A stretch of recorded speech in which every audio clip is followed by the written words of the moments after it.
Everyone,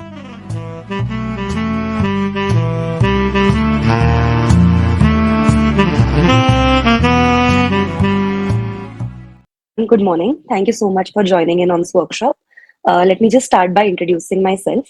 My name is Saili, and I've done my master's in clinical psychology.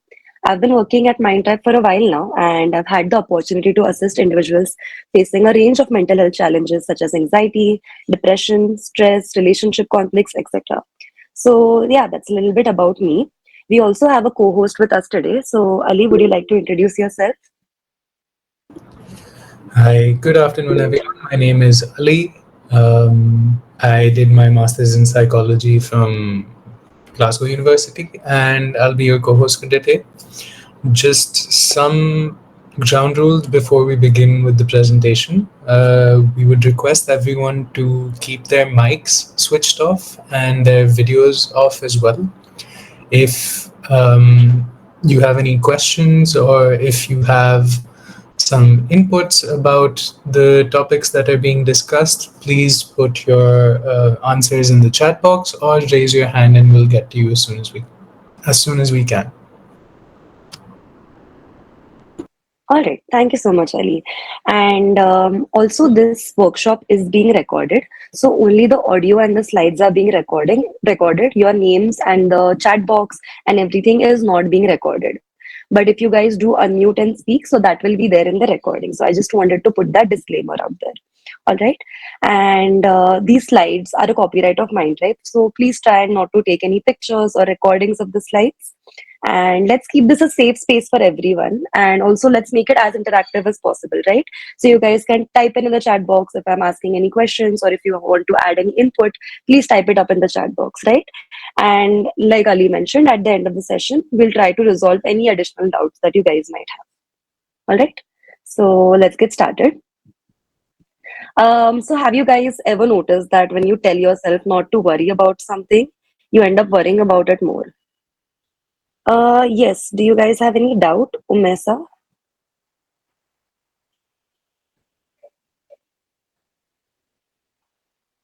No, I don't have any doubt.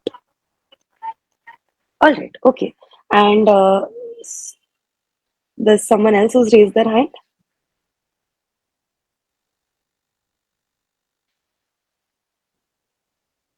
Okay.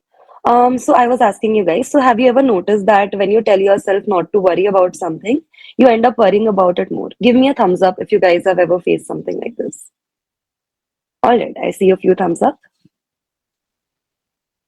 Have you guys ever felt like you were confronted with a problem? And have you ever gone down the loop of asking yourself, what if this happens? What if that happens? And then imagining the worst possible outcome? Right. Thank you so much, guys. Have you guys ever had like a problem of overthinking about how much you overthink? Do you overthink about how much you're overthinking at times? Right. So all of these are a part of the workshop today, and this workshop is going to be especially helpful for the people who had sent thumbs up. So let's start off with a quick quiz. Okay. So if you have experienced this, just give a thumbs up, and if you have not, just give a thumbs down. Right. So the negative thought about me or an experience returns to my mind over and over.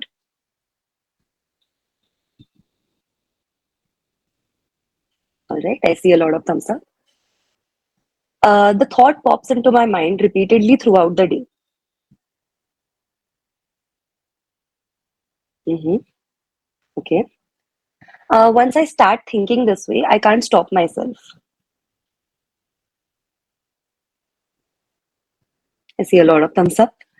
The same negative thought occurs repeatedly without much variation in theme or content.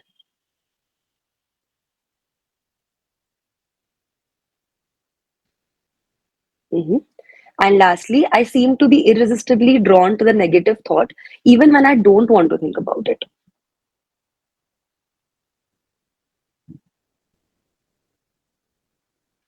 All right. So I want you guys to note down either on a piece of paper or in your mobile how many of these answers did you say yes to? Keep it answer between yes and no. Don't write maybe or sometimes. Just think about whether it's a yes or a no.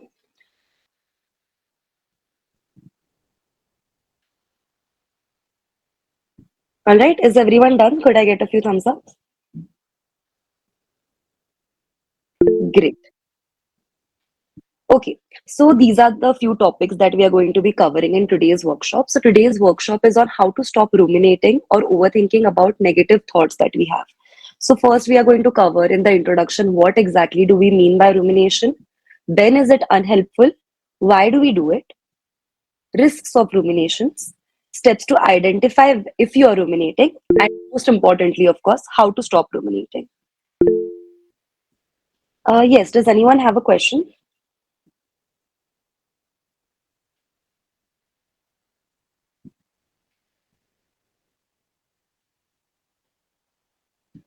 All right. So let's move on to the introduction. So, have you ever worried about something and you couldn't control it? Yes. Have you ever tried to solve a problem without actually solving the problem or without taking any actions to solve it and just overthinking about it?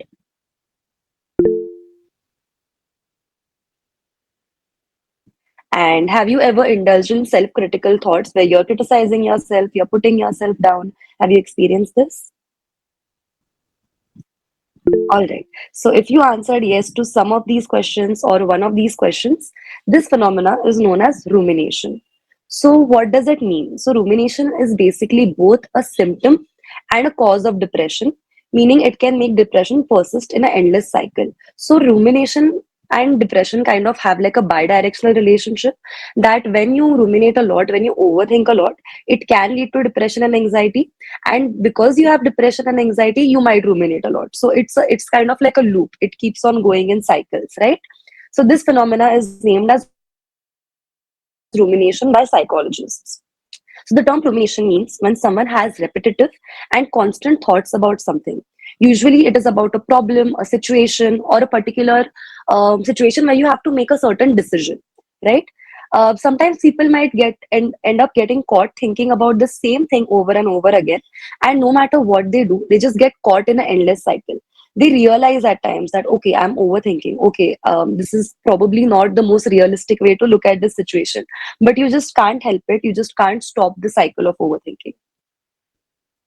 And this overthinking can be about something as simple as saying something wrong in front of people, or it can be something as big as a messy breakup, a terrible fight with your loved one, or a career that you were never able to take up for XYZ reason, or a loss of loved one. It can be about anything, it can be as big and as small, but it definitely leads to a lot of emotional turmoil inside you. So when is rumination unhelpful? Because of course, all of us tend to overthink at times. All of us tend to ruminate at times. So when does it actually become unhelpful? So rumination becomes a problem when it is frequent. So it is happening again and again, over and over again, over a variety of situations. It is ongoing, so it is a continuous process, and it is present in almost all situations.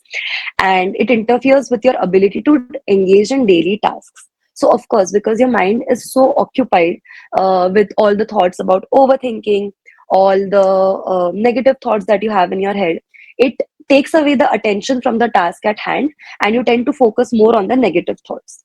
And because of rumination, it also makes it difficult to experience positive emotions at times, because again, your mind is occupied with all those negative emotions, right? So how does rumination have a negative effect? So dwelling on negative leads to mental health problems, right? The more you focus on the negative things, the more they get amplified. The next point is that focusing on your problems causes mental health problems to last longer. Definitely, because you are adding on to the existing problems that you have by sometimes creating problems in your head which do not exist, and sometimes by amplifying problems which do exist, right? And this negative thinking cycle is a very hard cycle to break. And worrying can lead to unhealthy coping skills, because you're spending a lot of the time spent thinking about the problem instead of the solution. It can lead to a lot of unhealthy coping skills and also hamper the decision making process. Any doubts so far?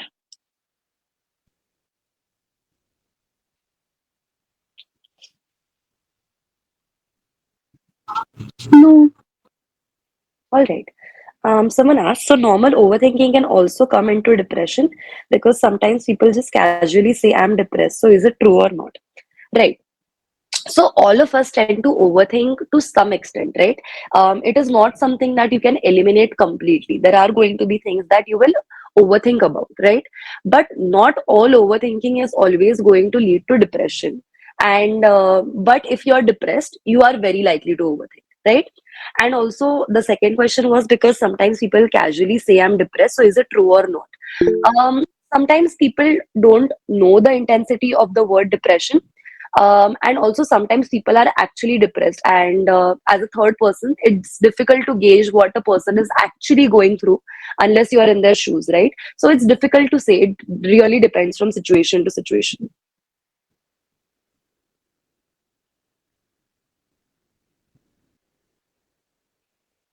Yes, somewhere when I think about thought, I question my worth, my living. Always like this, am I wrong in all ways? I'm so sorry, first of all, that you're going through that.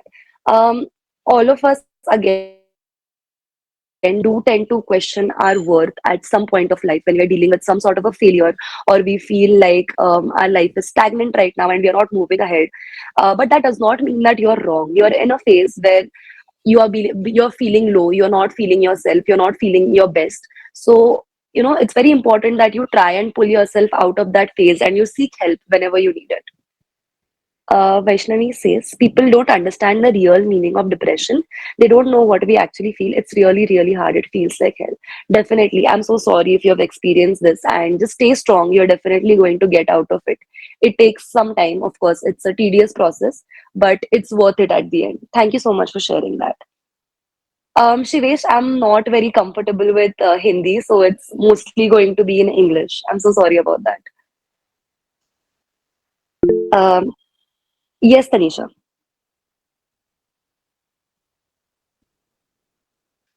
Hi, ma'am. Hello. Yeah. Yes, ma'am. Actually, I have a problem. I don't know, but Mm-hmm. there is a kind of automatic thoughts that I used to get, and it feels completely real to me. Mm-hmm. Uh, Mm-hmm. I can't even deny it later also. So it is Mm-hmm. something like negative thoughts are coming up, and I feel like I am doing that, and I'm not at that point of time when I'm confused. I don't know about my reactions to it, what I'm actually thinking about. So I'm always scared about if I think negatively in a negative way. So what will happen if I will do it by myself? I will not be able to understand the difference. So how can I just resolve it? Mm-hmm. All right. So you're absolutely right. When we are overthinking and when we are ruminating, the thoughts seem to be intrusive. Like we can't really control them. We know they are happening, but we can't really find a way to control them, right?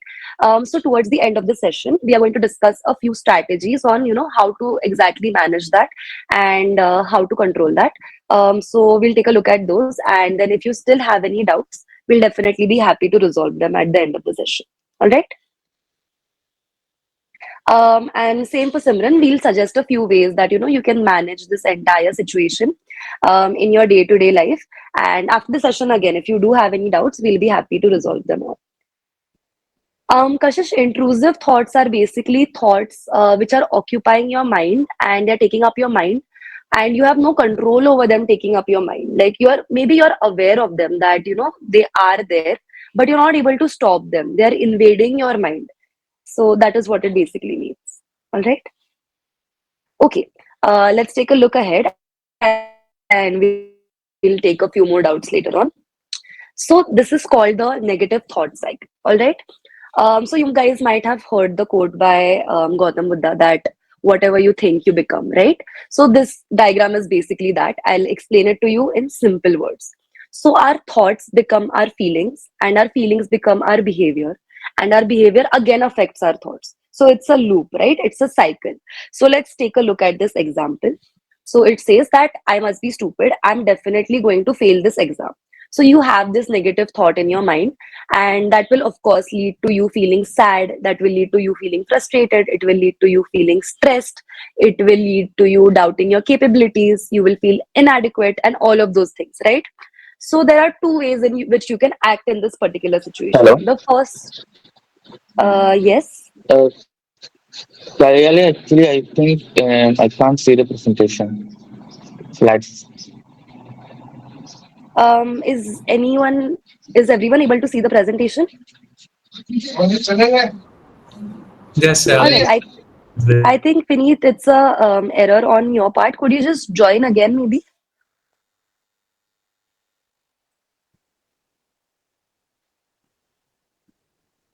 All right. So yeah, I was saying that it will lead to you feeling all of these things, right? So there are two ways in which you can act in this particular situation. The first way is that you can work harder, and you will find a way to kind of ace this exam, or at least pass by, right? The other way is you feel like, okay, no matter what I do, I'm going to fail. So why even try? So you can choose not to study and hang out with your friends instead, right? So what happens because of this is, if you do this, you are more likely to not have a great time giving that exam, right? You're likely not to do so well. So what will happen is that this thought will get strengthened, that okay, I'm stupid, I did not do well in that exam. And then again, that leads to a loop in this cycle. So this is something that all of us, go through a lot of the times. So if we want to change our life, the first thing that we need to change is the way that we think, is our thoughts, because our thoughts are always going to affect our behavior and the way that we are feeling. So that is basically what this cycle suggests. um, all right, let's take a look at the second part of the quiz.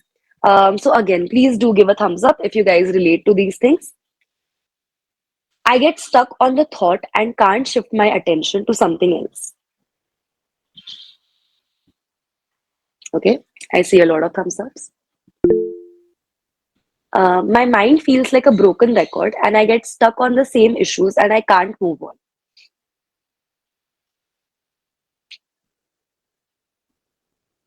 All right.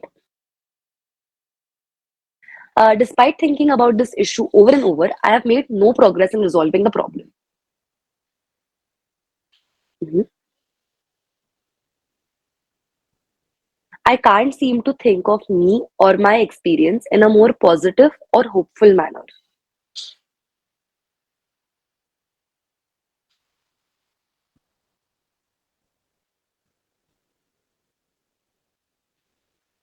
And lastly, I can't forget about this situation or experience despite of my best effort.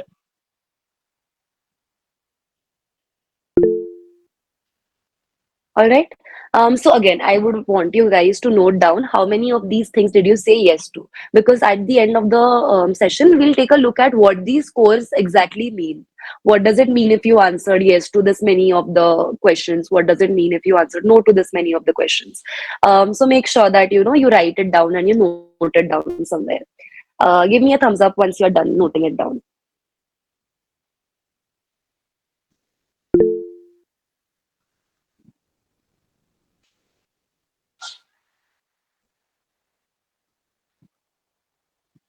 All right, great. Let's take a look at the next part. So I would like a few inputs from you guys here in the chat box. Why do we ruminate? What do you think? What is the reason behind us overthinking?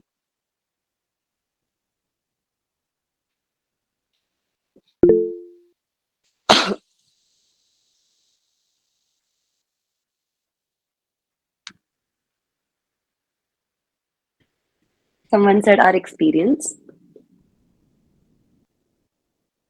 unresolved issues, lack of self-esteem, yes. Bad experiences, expectations, definitely yes. Low self-esteem, yes. Fear, yes. Situation, yes. Distress, yes. Yes, Gitanjali, at the end of the session, we'll discuss a lot of strategies, at least like 6 to 7 strategies of how you can manage this. Anmol says past traumas, yes. Not finding a solution, yes. Low self esteem, yes.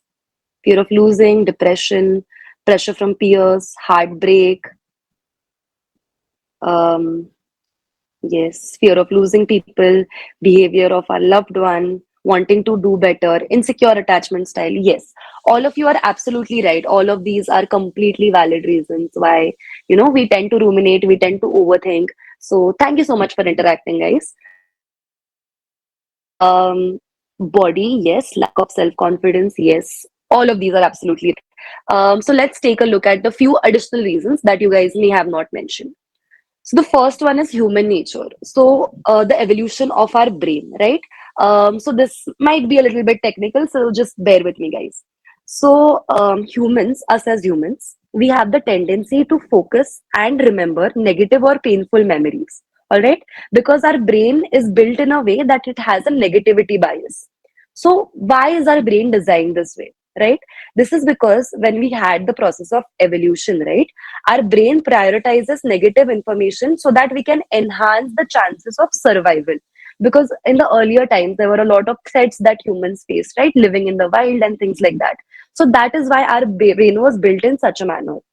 Also, there's a part of our brain known as the amygdala, which is responsible for processing emotions, right? But it also, what it does is that it makes negative experiences more memorable, again, for the purpose of survival. And also, we have a lot of stress hormones such as cortisol, which further solidify these memories. So, these all hormones and these parts of the brains, all of this really helped us and our ancestors to survive. But now, in the modern world, where we do not face such physical dangers that many times, right? It's a rare occasion that we might face a physical danger. This has led to increased stress and anxiety, right? So, this is why the negative experiences that we have are disproportionately remembered and replayed. So there might be 100 good things that are happening in your life, but us as humans, we have the tendency to focus on the one negative thing that is happening.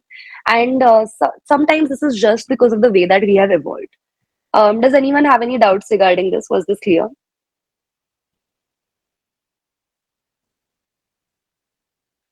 All right, great. The second one is that we often tend to get consumed by what others are thinking, right? So this is again, Tanisha, I'll get back to you, right? So this is again a part of a human condition, right? So we as humans have the tendency to kind of try and read other people's minds. So for instance, we might think I was invited to this New Year's Eve party for a few years, but I did not get an invite this year. So do they not like me anymore? Okay, so I'm sure a lot of us have started to overthink about little things like this. And the reality of it just might be that, they're not having a party this year, or they do not have the emotional energy to kind of invite and host a lot of people. They might just want to celebrate with their family. There might be something personal going on in their life, which is making them not want to have a huge celebration. So it might be all of these factors, but we tend to attribute it to ourselves that there is something wrong with me and this is why I have not been invited. They just don't like me anymore. They're excluding me. So this is the way that our brain tends to kind of, jump to negative conclusions and think about the worst possible outcome in situations. Yes, Tanisha.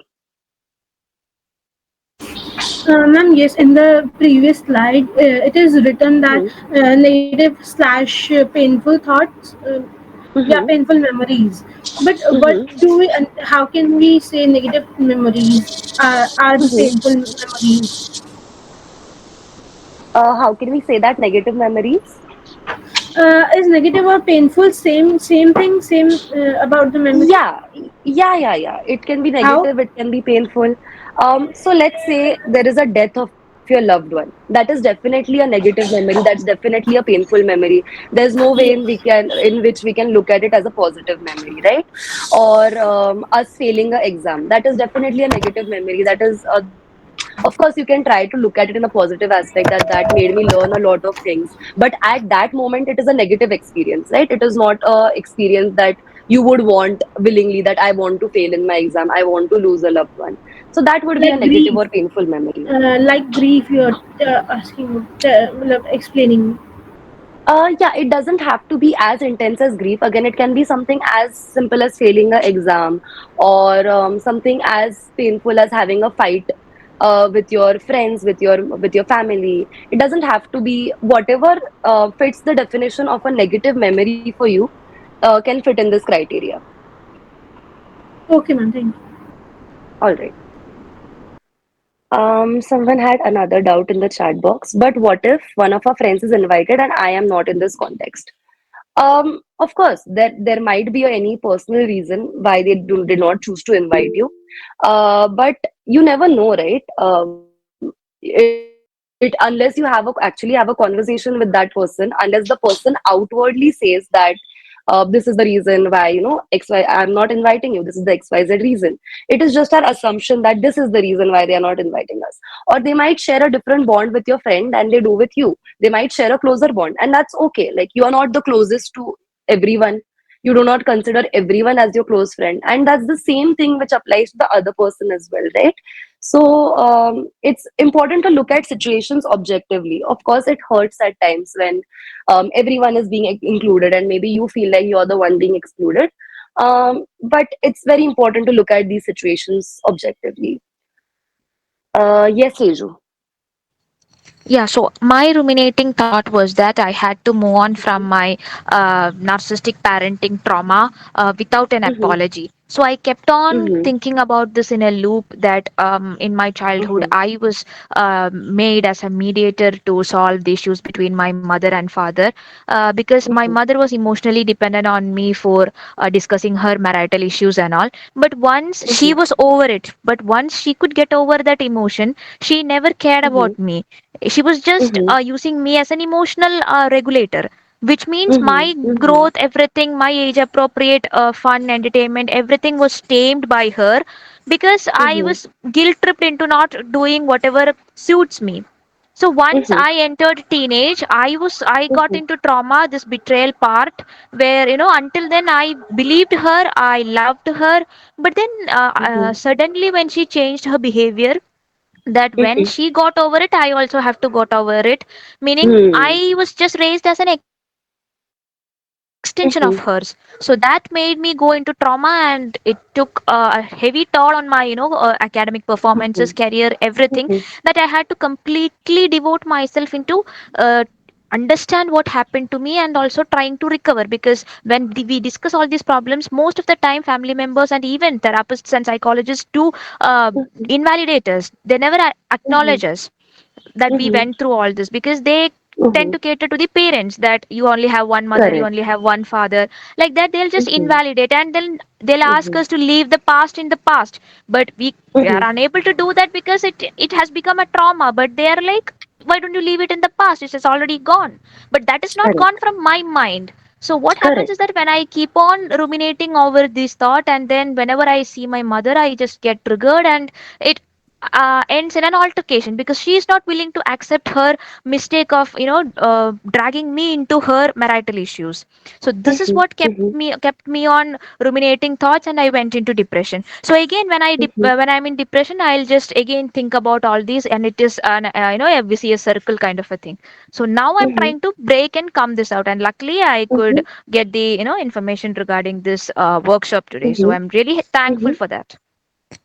Thank you, Riju. Thank you so much for sharing this. That was really brave of you. And I can completely understand how that is a very traumatic, like, it's very traumatic for any child to go through that. You had to be parentified at such a young age where you feel like you had to take care of your parents. And of course, it's very difficult to just leave it in the past because it has affected your present, it has affected your future. So it's definitely difficult to resolve it. And I really hope that this workshop helps you and you have a few takeaways that you can try and implement in your daily life. Thank you so much for sharing. Okay, let's take a look at the next point. Another reason why we ruminate is if we have low self worth. So, a lot of you did mention this, that low self esteem, low self confidence, low self worth leads to ruminating. So, for instance, let's say instead of realizing that you and your ex had certain relational differences that led to your breakup, such as different values, you view this as a proof of your inadequacy as a partner. So, let's say you and your ex broke up because you had different values, you wanted different things from your future, you had different love languages, you had different priorities, you wanted different things from life. And that is the reason why you broke up. But when you do have that breakup, or when your partner does break up with you believe that it is because you were not enough as a partner, you did something wrong, even though if you look at the situation objectively, it is because you both just wanted different things from life, right? It has nothing to do particularly with you. It is, there is nothing wrong with you. It is just that you both are different as people, and you just want different things from life. That doesn't make one person right, that doesn't make one person wrong. It is just, different things that you want from life. The next one is already that we discussed, having depression or anxiety. So people who are depressed and anxious tend to show this pattern of thinking more often, right? Because like I mentioned, it's like a bi-directional relationship. So if you overthink a lot, you ruminate a lot, it's likely, or it is a chance that it will lead to depression or anxiety. And if you have depression or anxiety, you tend to, or you're likely to overthink or ruminate, right? And lastly, people who ruminate also don't have much confidence in their solutions, so they aren't proactive about reducing this pain. So when it comes to a particular situation where they have to make decisions, they're not confident about whether they are making the right decisions, or they'll tend to ruminate about the decision making process as well. Ki, what if I take XYZ decision and then this happens? And what if I take this decision and that the other decision was the right one? And then they spend so much time in thinking about the consequences of each decision that they end up doing nothing about it at all. And it you just stay stuck in that rut, right? Okay. Sometimes I think too much about the future and I don't ever hear and respond to what someone else is asking. Right. So Anmol, you had asked like, what if we overthink or ruminate too much about the future? So like I mentioned, at the end of the session, we are going to discuss like 6, 7 strategies of how you can deal with overthinking, ruminating about the past, about the present, about the future, about everything. So let's discuss those strategies first. And if there are still more doubts, then of course we'll be happy to clear them out. All right. Um, yes. So, what do you guys think are the risks, or what are the outcomes of you overthinking or ruminating? How does it impact you? How does it negatively impact your life?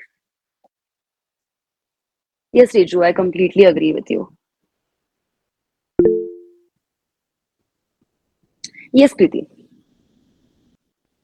There's lots of productivity because we keep thinking about the same thing again and again, and we don't act on what we're supposed to do. Definitely, definitely. It definitely hampers our productivity and our attention and concentration. Definitely. Thank you for sharing. It affects our relationships and careers, definitely. Career, low productivity, no interest in daily activities, lack of concentration and anxiety, affects relationship, affects careers. Yes, definitely. It definitely just takes a toll on our day-to-day functioning, right? So any mental health issue just keeps going on and getting worse, and it becomes a cycle. Yes, for sure, for sure. So let's take a look at the few of the outcomes of ruminating, right?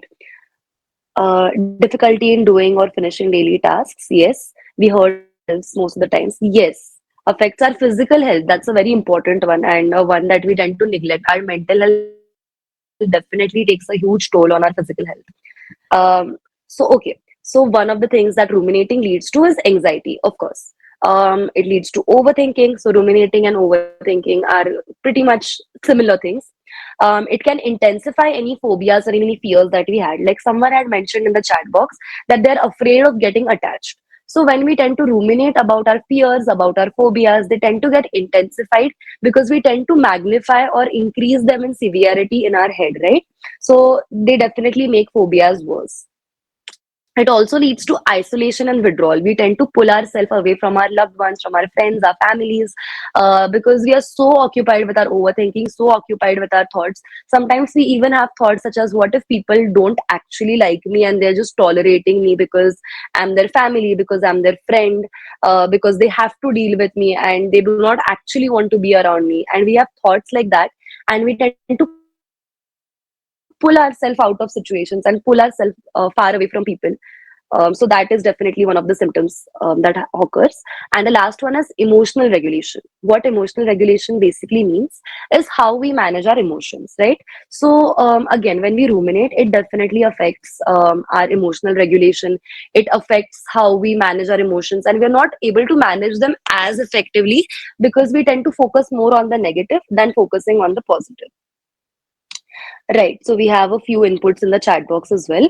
Difficulty in doing or finishing your daily tasks. Yes. Oh, we already covered that. Low energy, emotionally overwhelmed. Yes, because you're constantly occupied by so many thoughts. You feel a sense of being overwhelmed. You don't know what to do. And before you're done finishing about from one thought, there is another thought which is already arising. So you definitely get a little bit overwhelmed. Physical health, yes. Fatigue, afraid of death and not achieving our goals. Okay. Feelings to punish ourselves. Yes, definitely. We feel like punishing ourselves. We feel like we are doing everything wrong. Definitely. Anxious, overthinking, withdrawal.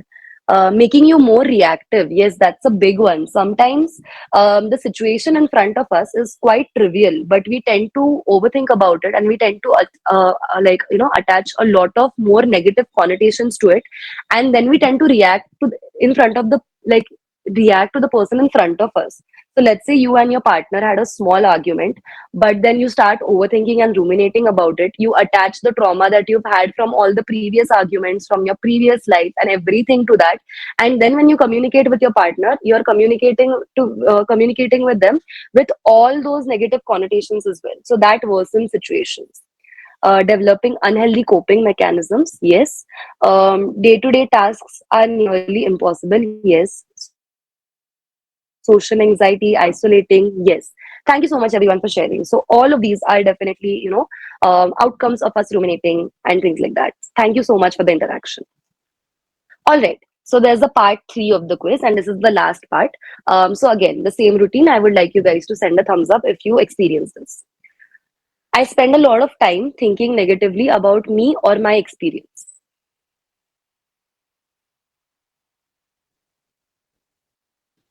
All right.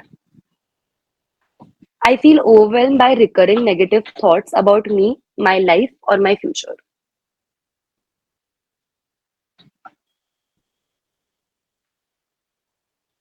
Mhm. I often wonder what's wrong with me or why a negative experience happened to me.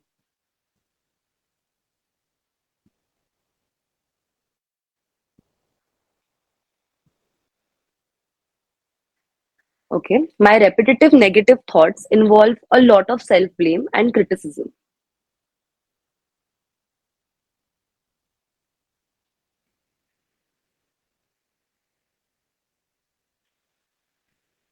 And lastly, my mood always gets worse when I'm thinking negatively about me or the experience.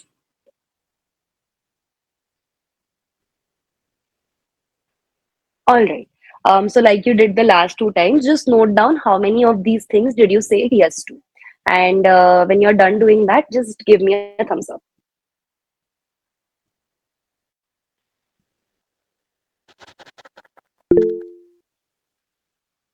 Yes, Riju. Ma'am, one more thing I would like to add to this quiz, maybe the number of Mhm. times we get triggered when we see that person in front of us, or we have an interaction with them Yes, regarding the past definitely. experience who caused it. In Definitely. my The case, it was my person. parents. Mhm. So when I constantly interact, and I currently live with them because I'm not financially capable to move out. So every time I Yes. see them, only the past memories comes into my mind, and it's like a flooded emotion. And it's like although it is not happening right now in the present, I feel like, or Mhm. my brain signals me that it is currently happening, and it is playing like a loop, like how we Hmm. play a song or something. The same emotional Mhm. flashbacks appear. Mhm. Mhm. Yes, Riju, you're absolutely right. It can be a person that is triggering you. It can be a particular environment, or it can be anything. Sometimes it can be a particular smell that reminds me of that situation. It can be anything that triggers you. Yes, definitely. All right. Okay, so now that we have discussed a lot of, heavy topics, some of you might be feeling a little bit overwhelmed, or you might be thinking about, everything that has happened in your life. So I would like to do a small exercise with you guys. All right. So I want you to take any object. I'll answer the questions in the chat box after this.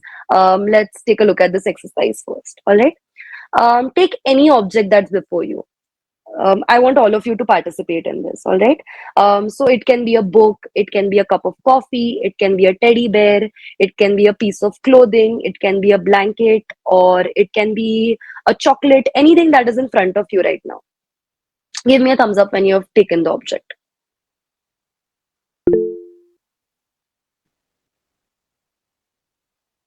All right. If you're sitting on a table or a bed, it can just be the bed sheet or the surface of the table as well. All right. Okay. So now I want you to observe the object's appearance. Okay. Notice the shape of the object. Notice the color of the object. What is the size of the object? Is it big? Is it small? Are there any patterns, or are there any particular unique details on that object?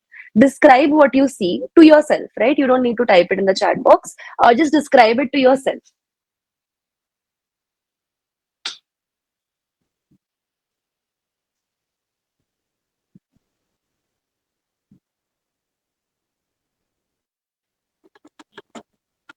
All right. Now I want you to describe how the object feels. Okay. Touch the object and pay attention to what exactly does it feel like. Is it smooth? Is it rough? Is it warm to the touch? Is it cold to the touch? Is it soft? Is it hard? So describe the sensations that you're feeling when you're holding or touching that object.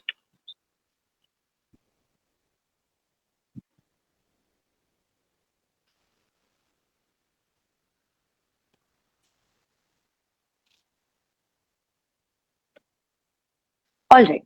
Now observe how your skin is reacting to that object's texture. Does it feel pleasant to you? Does it feel uncomfortable to you? Does it feel neutral? Does it feel like nothing at all? Or are there any changes in the temperature when you're holding that object? Just observe all of those things. Take that in.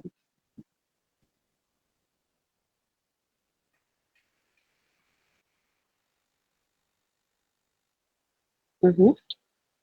And now describe the way it is smelling, right? Is it a strong smell? Is it a faint smell?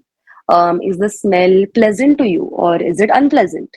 Does this smell remind you of anything? Does it make you nostalgic?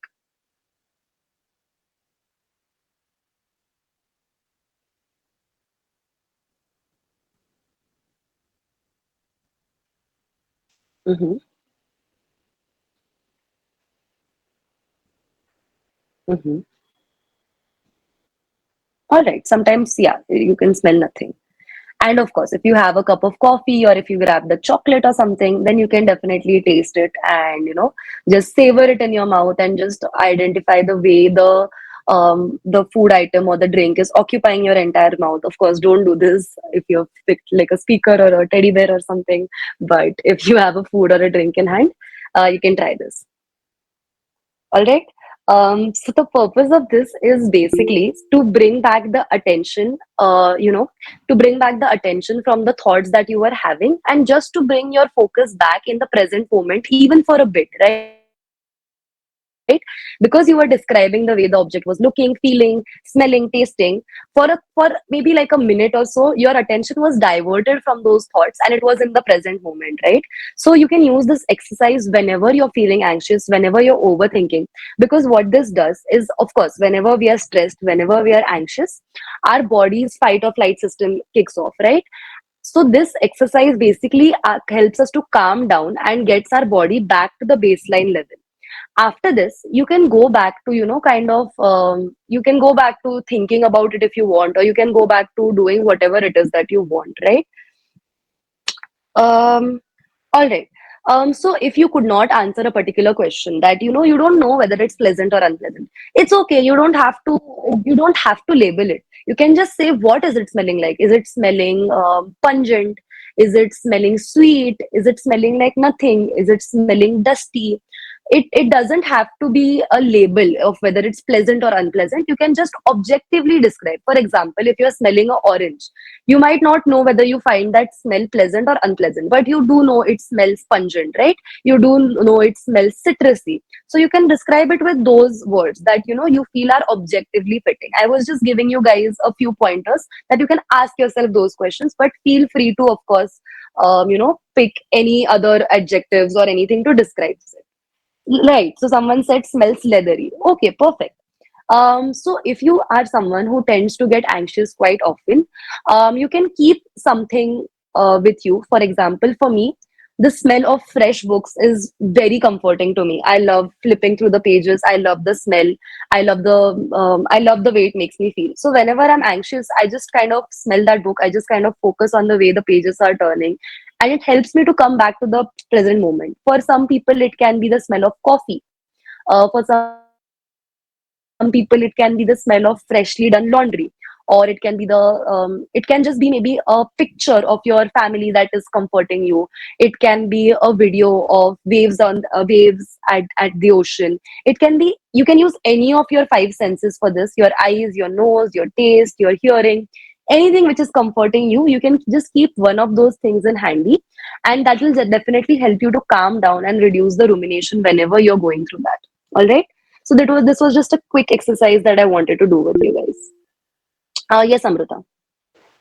Yeah, I think I've missed between how it feels and how the skin responds to its texture. There was some, internet problems. Can you just explain it in short, quickly? Right. So when you're asking yourself, how does it feel? You can, how does the object feel to you? So is it like smooth? Is it rough? Is there, is it soft to touch, or is it a little more hard to touch? And your skin's response would be like, when you're touching that object, how is your skin feeling? Is it a pleasant sensation? Like if you're touching maybe a soft bed sheet, it would be something very pleasant. Or is it something uncomfortable? Let's say you're touching pineapple, and that's feeling uncomfortable to you. Or is it something completely neutral? So let's say you were touching your table. So it might be something completely neutral that doesn't make you feel like anything, right? And then you can also ask yourself, is the temperature changing? So maybe if you were holding a cold water bottle in your hand, or if you were holding like a hot mug in your hand, was that changing the temperature of the water, or was that changing the temperature of your skin? Things like that. You can ask yourself any questions. The purpose of this is just for 1 minute. You just describe the object in as many ways as possible, just as a way of distracting yourself from the negative thought that you were having. That's the purpose of this exercise. And get Okay. your attention back to the present.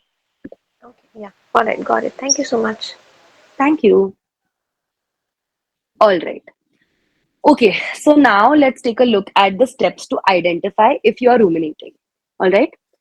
The first step is, of course, to identify the fear or the stressor. So you can start by asking yourself, what exactly is it that you're worried about, right? What are you expecting out of this situation? And what do you think will happen? You can also ask yourself that how likely is what I'm thinking actually to happen. Like sometimes we tend to assume the worst case scenario. Of course, we tend to magnify the scenario, and we tend to make the problem bigger than it is. For example, we might think that, okay, if I ask this girl out, she'll probably slap me, or she'll throw something at my face. How likely is that actually to happen? Okay, it might be a 10% possibility, let's say, but there's a 90% possibility that she'll just say yes or no, or she'll just let you know whether you're interested, whether she's interested or not, right? So it's very important to identify what exactly are you worried about, and how likely is that worry actually to happen in real life. The next step is to devise a strategy to take an action. So you can take a piece of paper, not right now, but in general, and write down the steps or strategies that are required to tackle the particular problem at hand. So you need to be as realistic as possible when you're writing down this strategy, and you need to follow this strategy until your problem is being resolved. Of course, if you find out that the strategy that you made earlier is not working, it's fine to alter it, it's fine to make changes to it, it's fine to tweak it a little bit. Definitely, it's definitely a trial and error process, and you're not going to get the solution in the first go, but you are going to get the solution eventually, right? And if you find yourself stuck in a particular situation where you just can't find a solution, it's okay to ask for help from your family, from your loved ones. It's okay to seek professional help. It's okay to need help sometimes. It is also very important to take a ruminating break every now and then. So you have time to stop and think about the negatives, reflect on them, and then figure out how you can move forward with them, right? So, because of our fast paced life, sometimes we tend to avoid thinking about a lot of things and we push it on to later, ki, I'll figure it out later, I'll think about it later. But this just, the problems just keep on stacking up, and that does not make the problem go away. So at times it's very important to just take a break, have some time for yourself, just sit quietly and think about everything that you want to think about. This is something that we'll explore again in the future slides. So there's something known as worry time, which we are going to discuss in the further slides as well. Sayali, can you This, share first and second slide once again? yes. So the first one is to identify the stressor. What are you worried about? Okay. So the first one is that, just to identify what exactly are you worried about. And the second one is to make a strategy, that how can you approach the situation. All right. The next one is decision making. So whenever, like I mentioned, whenever you're stuck in this cycle of rumination, it's very difficult to make decisions. So it's very important to kind of push yourself to try and make decisions. It might be the wrong decision, it might be the right decision, you never know, but just push yourself to make those decisions, because otherwise you're going to stay stuck in the same place, and it's you're not going to go anywhere ahead, right? We'll also discuss how you can make effective decisions later on. But yeah, it's very important to have that mindset that we need to focus on the solution and not on the problem. We have acknowledged what the problem is in the first step. We have acknowledged what is stressing us out. Now it is important that we acknowledge what is the solution to the problem, right? All right. So to the most important part, how do we stop ruminating? All right. So the first way that we can stop ruminating is by positive self-affirmations. So how to make an affirmation? An affirmation is basically just like a short sentence. It should be short, it should be crisp, it should be in the present tense, it should have like a tone of belief in it. So for example, I am going to be successful. This is not an affirmation because this is in the future tense. It is not in the present tense. You have to make an affirmation as if it is already happening, and no affirmation is unrealistic. It might not align with your present, but if you want your future to align with it, then it is not unrealistic, right? So an affirmation can be, I'm beautiful, I'm worthy, I am successful, I am enough, I am loved. It can be something as short as this, it can be something more elaborate. Make sure that it is specific, and make sure that it is in the present tense. That is the two most important things. Do any of you have any affirmations that you would like to share?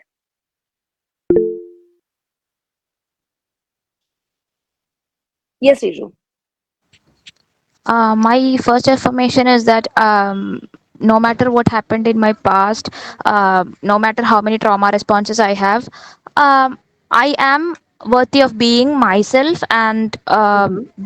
those responses are not my identity.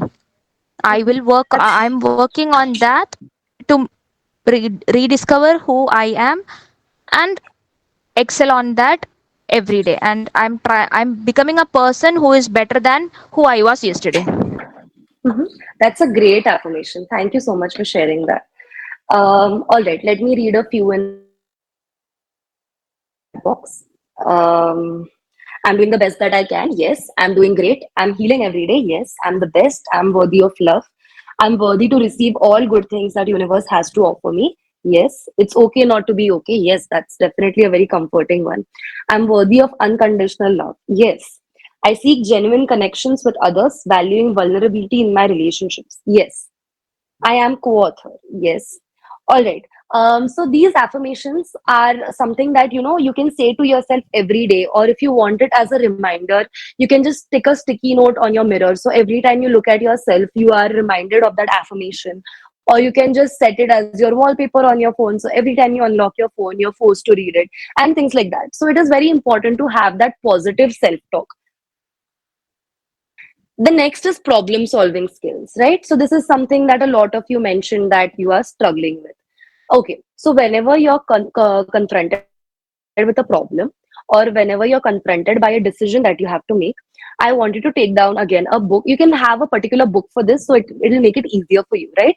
And I just want you to write down what the problem is, okay? Write it down in an objective manner that XYZ is the problem. Then sit down and just analyze the problem. Why is this happening to me?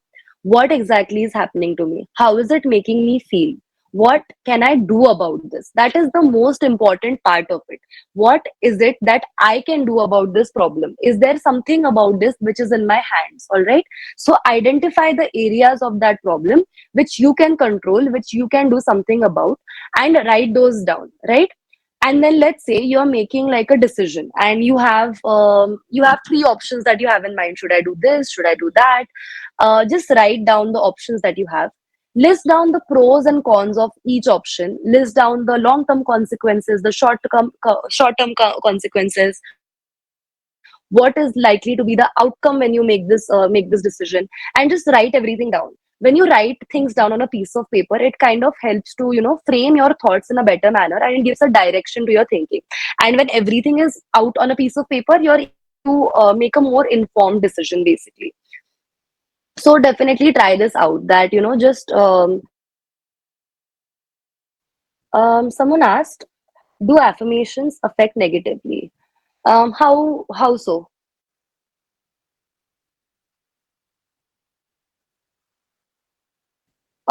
Okay, so according to me, affirmations cannot affect you negatively. It is just something that you're putting it out in the universe, that this is something that you want from your life. This is something that is a future version of you. This is something that you want to live your current life by the motto of. So when you tell yourself that I am worthy for love, when you start saying it again and again, eventually you start believing it, right? Fake it till you make it, kind of a ideology, right? And then eventually it manifests. Your thoughts affect your feelings affect your behaviors. So it's a cycle, right? So definitely when you have these positive thoughts, when you have these positive affirmations, it is going to lead to some sort of a positive outcome. If not 100% difference, it'll make a 10% difference, but that 10% difference is like negligible. Umesa will definitely take doubts at the end of the session.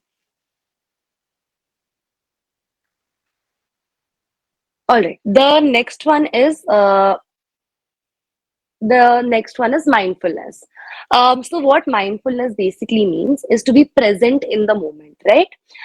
So the exercise that we did earlier, the five senses exercise, was a way that you can practice mindfulness to bring your awareness back to the present from the future and from the past, right?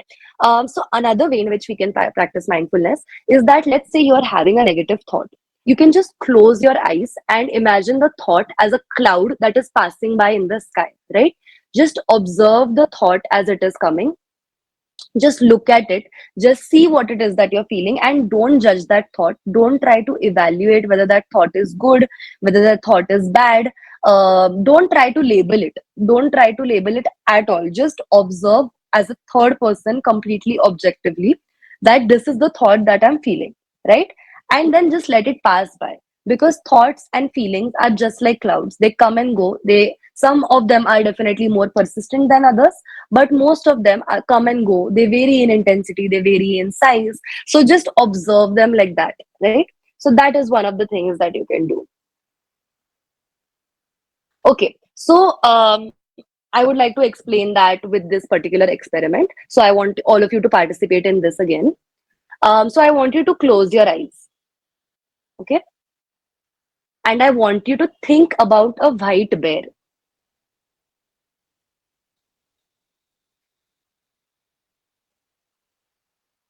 All right? And I just want you to think about that white bear for 30 seconds.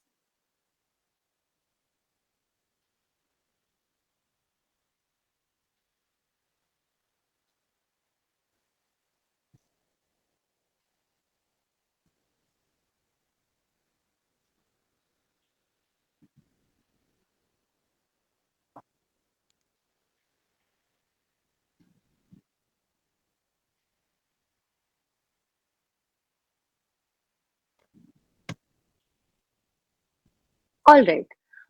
So how many times did you have other thoughts crossing your mind when you were thinking about this white bear?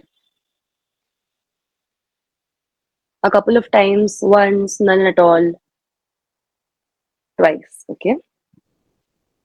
Once, number of times, two, three times, once. Thoughts were not there, not a single time. Great. Once, thrice. Could not exactly picture it. Once. Okay. Once. All right. Now I want you to close your eyes again.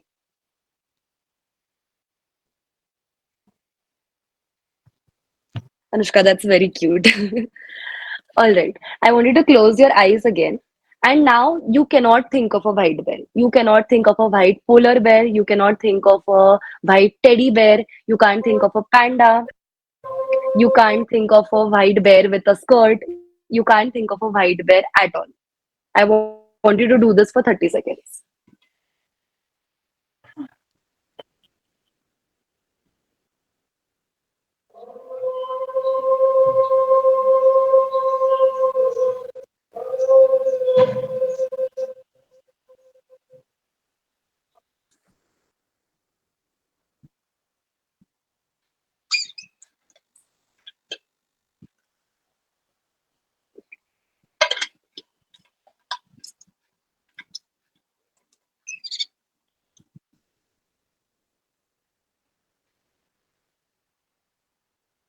All right. So, how many of you thought of a white bear?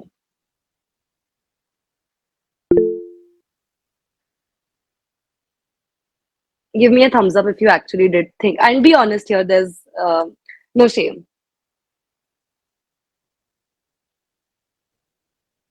Right?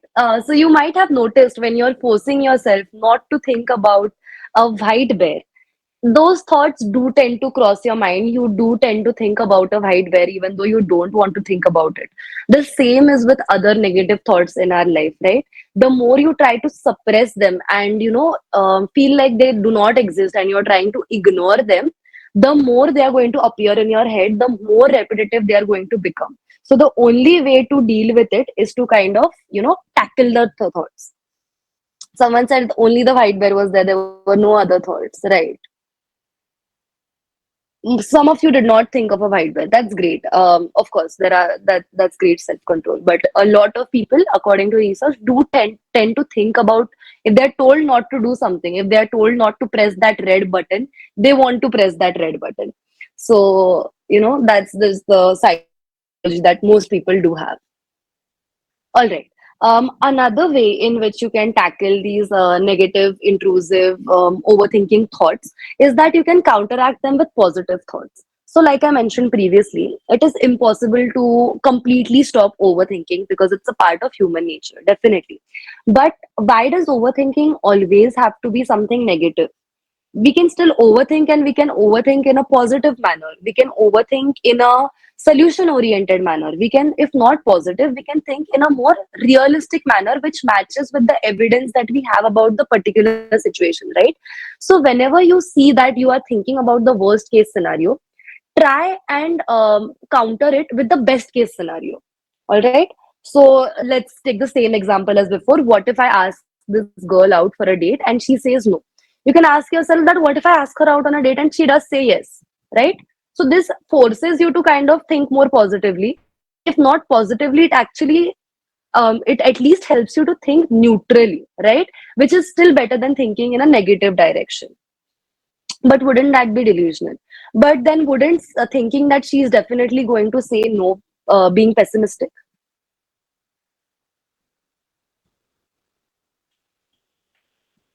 So it's just a thought process, right? You can choose to look at the glass half full, or you can choose to look at the glass half empty. It definitely depends on the mindset that you have, right? But the reality of the situation is the half of the glass is occupied with water and the other half isn't. So that is the more realistic way of looking at the situation. But won't we be disheartened if she says no because we were expecting a yes? But won't you be, over the moon if she does say yes? The idea is not to think positively to a delusional extent. Like for example, you are saying that I am going to be a millionaire tomorrow, and you're not doing anything about it. You're not going to become a millionaire. No one is going to come and give you that money. But if you are taking steps every day to, you're making small changes, you're working hard, and you're it does just changing your thinking is also not going to change your life. But your thinking is affecting your feelings, it's affecting your behaviors. So the first step is to change your thinking, and then your feelings and behaviors change automatically with it. And so that's the idea of this all right. Thought stopping. If you see yourself, you're stuck in that rut, you are, thinking about going down that spiral and you are overthinking a lot, you can just say it out loud that stop thinking this way. You need to, say that to yourself. If you're in a public space, then say it mentally. But if you're alone, just say it out loud. You stop thinking this way. Another thing you can do is that we girls, we have a tendency to wear a rubber band on our wrist, right, to tie our hair. All of us tend to do that.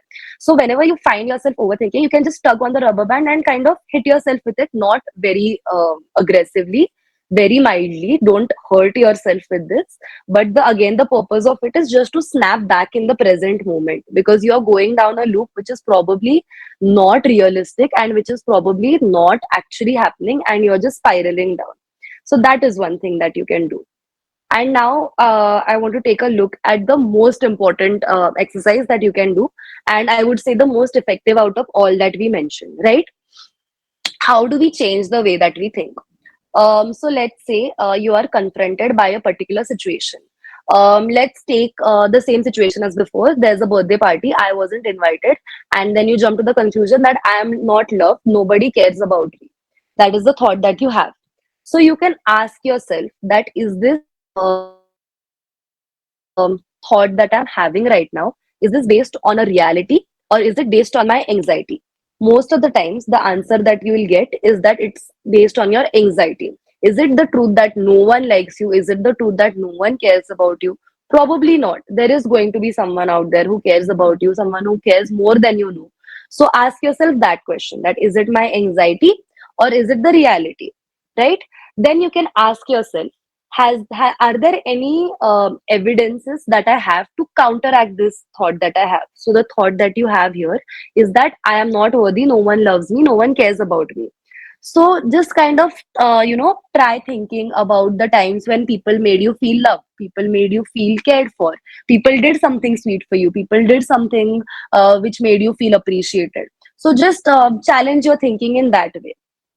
The next thing you can ask yourself is that is there a more realistic way of looking at this situation? So again, all the options that I had mentioned, that maybe they are going through something in their life, maybe they don't want to celebrate this year, maybe they wanted to keep it more low key, or any other ways, right? And lastly, if all of this fails, you can ask yourself, what if someone that you love, your friends, your family, your younger sibling, someone that you really love, was in a similar situation? What advice would you give to them? Most of the times we tend to be very harsh on ourselves, and we tend to talk to ourselves very negatively, and we would never talk to someone that we love or to someone that we care for in that way, right? So it's very important that we change our self dialogue first. So ask yourself, what is the advice that you would give? And if you can't think of a loved one, you can think about your own younger self, that what advice would you give to your younger self, right? What if we don't find any evidence? Can you give me instance of a situation where you can't find any evidence at all that this is false? Let's say you have a thought So that I'm a failure. yeah, Yeah, please go ahead. So, like in the past times when I had a lot of bad memories where Um, I'm so sorry, I can't hear you. Could you come a little closer to the mic, maybe? yeah, can you hear me now? Yeah. Okay, so like when you're thinking about past failures in academic and everything, and then you worry about the future, right? So when Mm-hmm. you try, then start trying to find evidence to counter those rumination,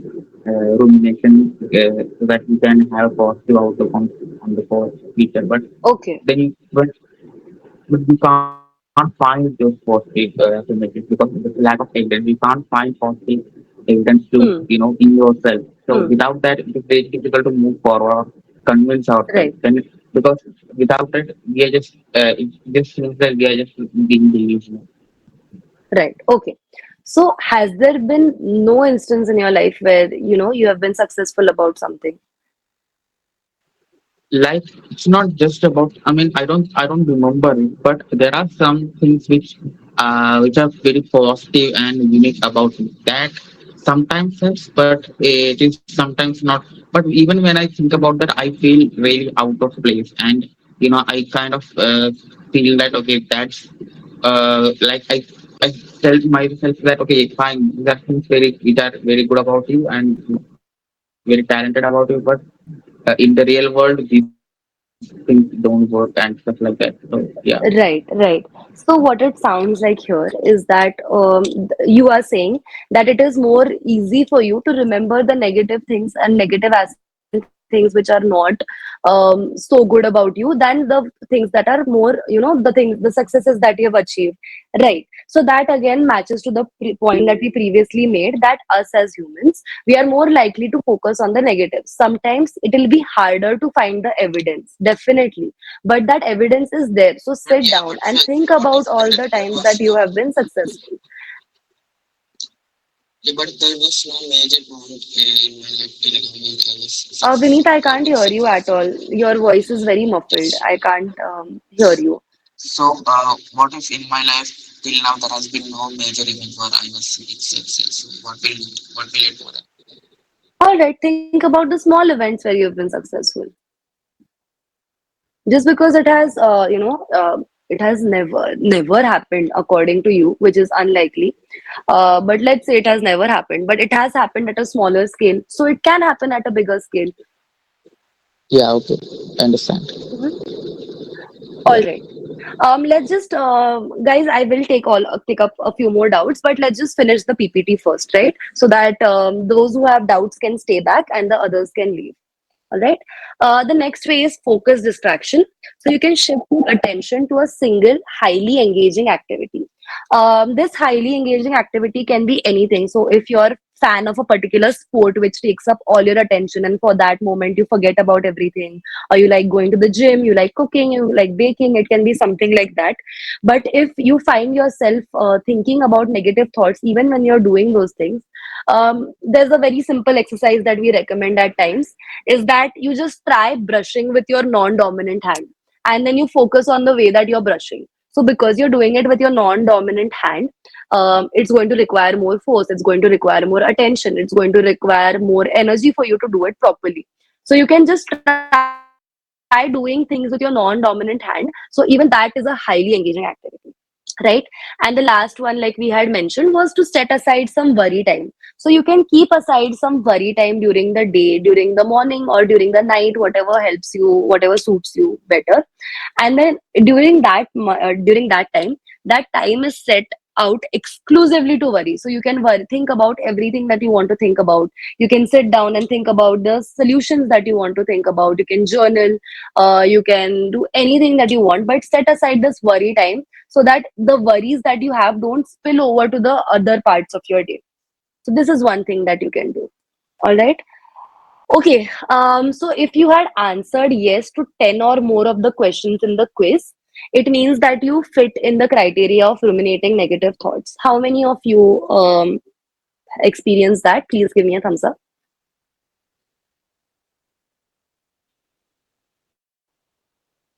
All right. Quite a bit of you, right? All right. So some of you have very specific concerns that you would like to address. So I would just like to tell you guys that we at Mind Tribe we do provide counseling. So there's a team of counselors that we have, and we offer one free session. So if you guys, if that is something that you guys are interested in, if that is something that you guys would like to, discuss things over a further session, we have a website called mindtribe.in, and there are various counselors who are available on that.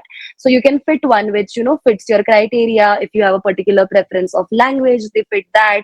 If you have a particular preference of gender, they fit that. And of course, all of us have certain specializations, so you can take a look at that as well. Me and Ali are also available on the portal, so if you want counseling from either of us, you can definitely look that up as well. All right.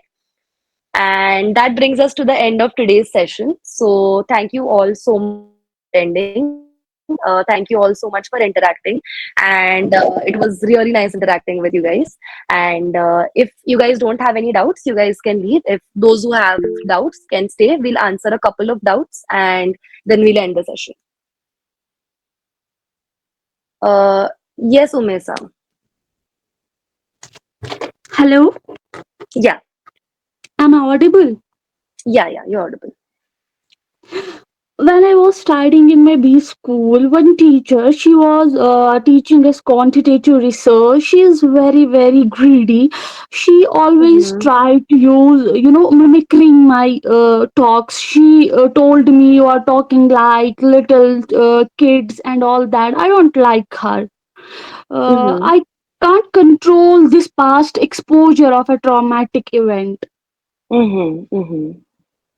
Are you still exposed? Like, are you still in contact with her in any manner? No, no. All right. But that has affected your self-esteem. I hear. Yes, the thing is, when I saw her, I think she is affected me. Mm-hmm. Mm-hmm. All right. Yeah, definitely. When some people have certain negative opinions about us, we tend to internalize them and we start feeling bad about them, and we start feeling, what if everyone thinks about me this way? Or we start thinking that how can that person even say that to me and things like that. Definitely, I can definitely understand why you would feel that. So in this situation, one thing that you can do is that you can think about what are the particular aspects of this situation that you can do something about, right? So you can't change her opinion about you, definitely. But you can definitely, if that is something that you believe in about yourself, that maybe that she has made you believe that your communication is not up to the par. If that is something that you feel and you would like to worry on, you would like to, sorry, work on, you can try that. Or if you feel that it was just an opinion which does not matter at all, I know it does affect you, it takes some time. It's important to identify why exactly did that opinion affect you and traumatize you to this level. What about that opinion made you feel so attacked? So it's very important in this situation to kind of self reflect and identify what is about this comment what that is triggering you, right? And of course, this is a kind of like a personal problem, right? So it would be better discussed over a therapy session where we can discuss the entire situation and things like that. Right. And one more question is, in winter, actually, the dopamine level goes down. Yes, At yes. that time, I just sit in my room and I Mm-hmm. feel like, I'm suffering from depression. Then once I go outside in coming summer, I feel better. Correct. That is a lot of lack of vitamin D and things like that. And of course, the weather is so gloomy outside. We as humans are kind of conditioned in a way that whenever the weather is nice and sunny and pleasant outside, we feel better mentally. We feel happier internally. So it's very important in winter to take your supplements first of all. To take some vitamin D supplement if that is something that you're lacking, and try and keep yourself happy. Try and enjoy the beauty of winter as well. That okay, it's gloomy, but there's a beauty in that as well, right? The hot chocolate season, the sweater season. So just appreciate the, of course there are going to be things that you don't like about it. There are going to be things that you don't like about summer as well. But just try to appreciate the little things in life, kind of a thing. And my last question is, in this time, summers, when I take cold chilled water bottle, blow my feet and in my hands, I feel so much relaxed because the temperature is very high. Sometimes I got Hmm. panic Hmm. attacks. Mm-hmm, mm-hmm. Oh, you okay. The cold water thing, that is something that actually really helps with panic attacks. So what you can do is you can continue doing that. Other than that, what you can do is you can hold a ice cube in your hand and just kind of squeeze it whenever you feel like you're getting a panic attack. Just squeeze it and observe how the ice cube is kind of melting, how it is slowly making your hand cold, how it's slowly making your hand numb, and that is something that this really helps to manage panic attacks. So try that out as well. Yeah, I'm trying these kind of exercises. Yeah. Thank you so much for sharing. Welcome. Uh, yes. Reju, please go ahead. Yeah. So one thing I'm planning to try for stopping my rumination apart from the workshop that we have, Mm-hmm. methods that we have discussed is that I am going deeper down to the root cause Mm-hmm. on why I am ruminating actually. What is the Mm-hmm. reason behind this rumination? So my point is I am currently living with the person who have given me enough of emotional neglect and emotional torture, and the moment I see her, all these emotional flashbacks come up, and it is hampering my daily activities and whatever future plans I have, because I'm getting stuck to this. Mm-hmm. It is kind of a loop. Right. Yeah, Right. Right. so Right. writing down things will make get me more clarity of thoughts, and I can go into Definitely. yeah, deeper into that. And also one of the reasons why I'm clinging on to the past is that I'm not getting apology, and I have Hmm. gone through punishments for crimes which I didn't do, for mistakes I didn't commit. Hmm. So Hmm. Hmm. that Hmm. is where I feel I was emotionally used. Hmm. Hmm. Hmm. So that is the whole point of my rumination. Right. So then Right. I'm I thinking, can. yeah, I don't really require an apology to move on, and it is currently impossible to convince another person and make her feel. I was convinced to feel like that because I was a child. I had no other Mm-hmm. option. My life Mm-hmm. was within their control, my parents' control when I was a child. So as I become Mm-hmm. an adult, I should be taking control of my life, which is Mm-hmm. why I don't it doesn't matter even if they apologize or not, be it your Mm-hmm. own parents or be it anybody from the the so-called blood relatives or anybody. But I have Mm-hmm. to concentrate on whatever I must be supposed to do, because otherwise it is getting nowhere. They are Right. happily living their life, they have moved on, they are Right. concentrating on their work, career, their pleasure activities, everything. But Hmm. I'm only losing. I already lost my childhood, teenage, everything. I couldn't enjoy anything age appropriate. But now what Mm-hmm. is the point in losing more of my adulthood? Mm-hmm. Already I've come Mm-hmm. a long way in healing journey. So this is one of the strategies what I have worked out for myself and felt a bit of convincing, other than the Mm-hmm. grounding techniques, white bear techniques, or whatever we have already discussed. Mm-hmm. Mm-hmm. Yes, Rishu, thank you so much. Yes, writing things down definitely helps you to kind of frame your thoughts in a better manner, and it helps you to, definitely. Thank you so much for sharing that. And of course, sometimes the only closure that we get, the only apology that we get is the disrespect that, we've been through. And that's the only closure that we're ever going to get, because it's very difficult to, of course, get that apology from your parents and things like that. So that definitely hampers the moving on process. So I really hope you get through it, and definitely if you want to have a conversation, we are always available, so you can definitely book a session with us if you would like. Thank you. um, all right, we'll take one last doubt. Yes, Palak. Yeah, hi Shairi. Good afternoon. Yeah, I good just afternoon. want to ask how to boost our morale. Like most of the time, I Hmm. feel people are just talking to me or they are making friendship with me just for their own sake. Hmm. So how to boost that? Right, right. All right. So of course, we live in a day and age where everything is very fast paced, and everyone is kind of we are friends with people for particular reasons and particular some people are in our life for a particular season as well. But to boost our morale, I think it's very important to first of all make sure that you enjoy your own company. It's very important that we love and appreciate ourselves. We do love and appreciate the people who we know are always going to be there, our family, some of our close knit friends who have been there for a while. It's very important that we take time to appreciate them and acknowledge them and thank them for, just thank them for the presence, kind of a thing. And of course, to boost our morale, again, you can use affirmations. You can try the thought challenging thing, which can help you to think in a more positive manner.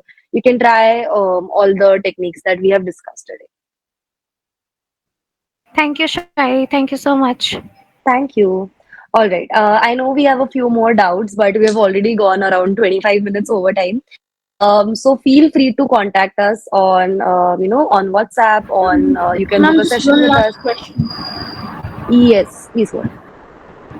Yes, ma'am. Actually, I want to ask these days मेरा जो दिमाग है वो उस चीज़ों को ना मतलब उसमें ले जाता है कि I am scared of it and मतलब जो कुछ Mm-hmm. होगा भी नहीं, सामने वाला कुछ भी बोलता रहे, मेरे माइंड में बैठ जाता है कि मेरे को डर लग रहा है, और सच में मुझे डर लग भी रहा होता है उस टाइम पे, और वो पता नहीं Mm-hmm. कहाँ से आता है कहाँ से नहीं, so like it is very hard to overcome that. Mm-hmm. Like I have a disorder. I'm suffering from a disorder as well, but I don't know what will be the category for this. All right, all right. Okay, so it sounds like there is something very specific that you're dealing with, something very specific that you're afraid of. So it will be difficult for me to, kind of diagnose that or kind of tell you what exactly it is over like a 5 minute conversation, right? So Yeah. it would really help me out if we connect over a session and we have that 45 minutes, 50 minutes of time where I can actually understand your background, your situation, and I can help you in a better manner, because that would be more helpful from you for you. Right Yes. now I'll give a solution which will be very general, which will be very catering to everyone, which might not be specific to you. So it would Yes, help ma'am. you I more if understand. there is a solution which caters to you. So I would And really suggest you to book a session and then we can discuss it accordingly. okay, okay, ma'am. Can I message you with the Yeah. brief, like my brief question All on right, sure, WhatsApp? sure, sure. Yeah, Thank you so much, definitely. ma'am. Thank you for All right. taking the question. All right. Thank you so much, guys. And I'm sorry for any doubts that we missed, but thank you so much for being here. Thank you so much for staying till the end. And I hope you guys had a few takeaways from this. And I see you guys again another workshop.